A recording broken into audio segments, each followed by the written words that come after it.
How's it going today, everybody? Eddie Kernan for Rexylab. Welcome to the Guitarmory. Today, we're going to take a look at the question, to top wrap or not to top wrap. It's something that actually I think everybody who owns a Les Paul style guitar should know. What actually started me down this road to where I thought I should probably do a setup on a Les Paul video itself. There's a reason, and here it is. Yeah, get a good look. Why does this happen? The headstock angle's a little extreme. That's why it tends to happen on these guitars a lot. If there was a volute or a well-placed scarf joint, probably make it a lot less likely.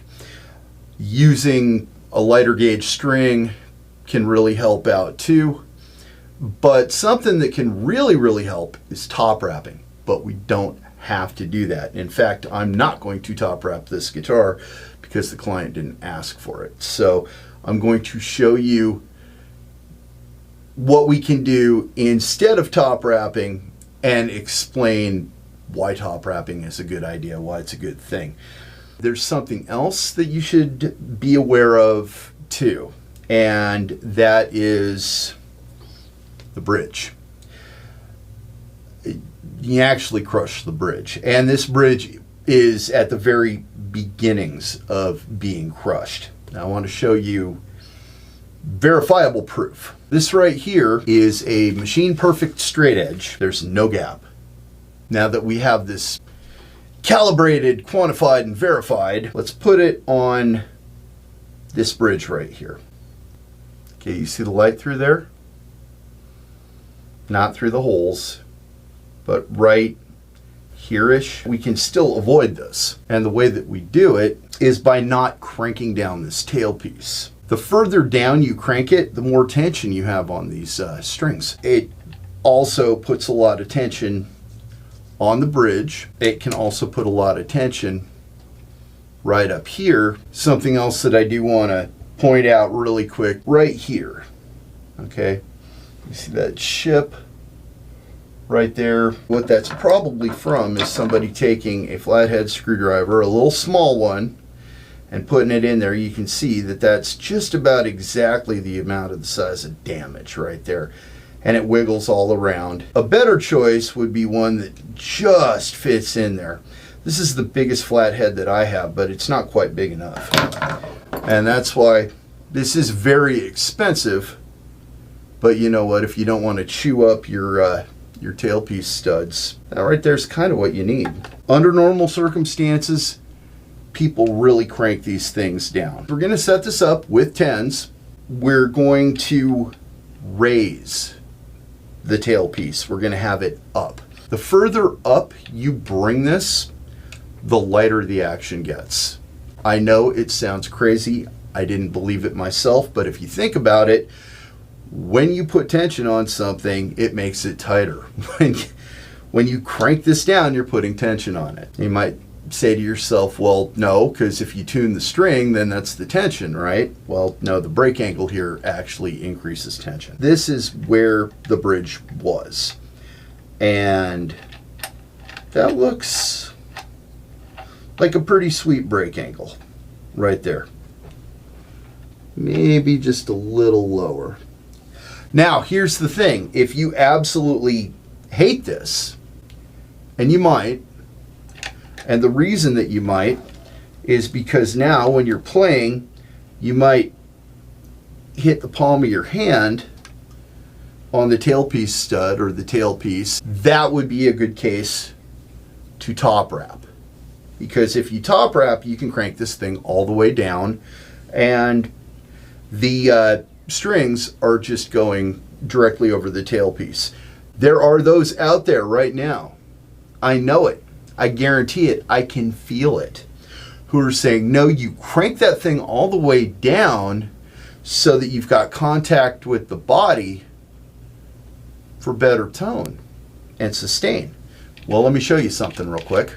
There's that much space plus that much space, this tailpiece will never touch the body. I'll crank this thing all the way down and I'll prove it. That is as absolute close to the body as I can get it. It will not go down anymore. Look at all that space.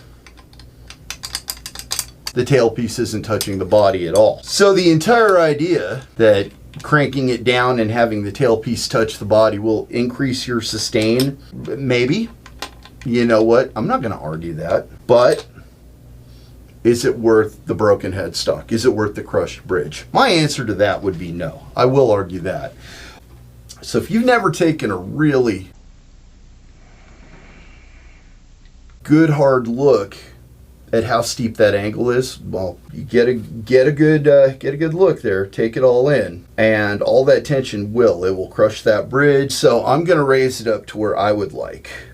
But if we were to have top wrap this thing, the angle would be perfect, and you could leave it cranked down like that. And once again, we are using the right tool for the job, and we're doing this incrementally so that we don't put too much stress on one side or the other.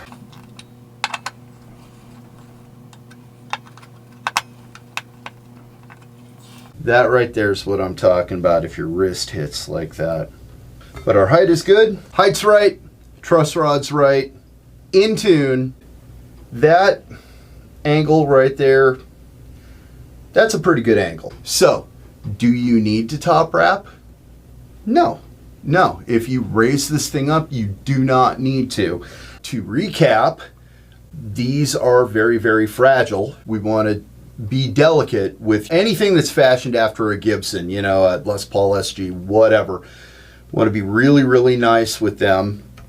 Treat them with the with the gentle grace and dignity that they deserve. Raise up the tailpiece so that your break angle isn't so extreme across the bridge. You might find yourself hitting your wrist right there. If you do, and you hit it on that and you hate that, pull the strings off, top wrap it, and crank this thing all the way down to the bottom, and you'll be cool. I can't very well make a video about to top wrap and not to top wrap without actually top wrapping one of these things, right? I don't really care for the whole top wrapping thing, but what you get in return is you're not bumping your wrist against these that are poking way the heck up. I don't want to put the little striations from the strings across my tailpiece. So I pulled out a couple tail pieces. Hopefully one of them will fit. But I would like to point this out real quick. Now you can see right here, that string angle is like very, very slight. And that's because that's the way I like it. I like a very light action. That bridge is way, way high off the body. In contrast, the client's guitar, you know, while that's a very slight angle, it's stiffer, you know, but not by much. And while that tailpiece is still pretty high off the body, it's not that bad. Because, as I mentioned before, I really don't want the striations across my original Gibson part here. What I've done is I've dug out a couple tail pieces just to see if I got something that will fit in here, and yeah, it fits. Wiggles a little bit. It's not nearly as tight of a fit as what is supposed to go on there. I love this particular guitar. This is my Les Paul that I got this way specifically for very deep sentimental reasons. And I'm leaving it original. It comes at a cost, and that cost is that it doesn't work nearly as good as something like this. This thing is very Les Paul, but because I had no emotional attachment to it whatsoever, and because it really didn't have any kind of collector value, I felt free to swap everything all around. But I don't care, because when it comes to the Gibsons I own, I'm a little bit of a fanboy myself, and I don't want to pollute them with any non-Gibson part. In fact, this is a classic, so the pickups were not covered. It had different different colored knobs and pickguard and poker chip, and I swapped them all out, but I swapped them all out with original Gibson parts. So upon closer inspection, one of these tailpieces, while technically I could use it to top wrap, it would be a foolish thing because the back is extra wide so that the ball ends will go in and sit, but the front is not, so they just sit there. Now if you look at this original Gibson part, it's the same countersunk hole on either side. Fortunately for me, this part is the same countersunk hole. So let's get some strings loaded in here. One thing that I greatly dislike about this already is just how slippy slidey these things are, you know, because they're not coming straight out, and you know that I don't like that. I don't like that at all, but yeah, that's okay. What are you gonna do? You can see right there, like without even raising the tailpiece at all, without even getting anywhere remotely near coming up, the thing is got a much lighter angle. And you know what, because the string break is going from here to here, it's even a greater distance, which means a little bit less tension. Barely raising it up at all, we've got really hardly any string break. Let's bring her down a little.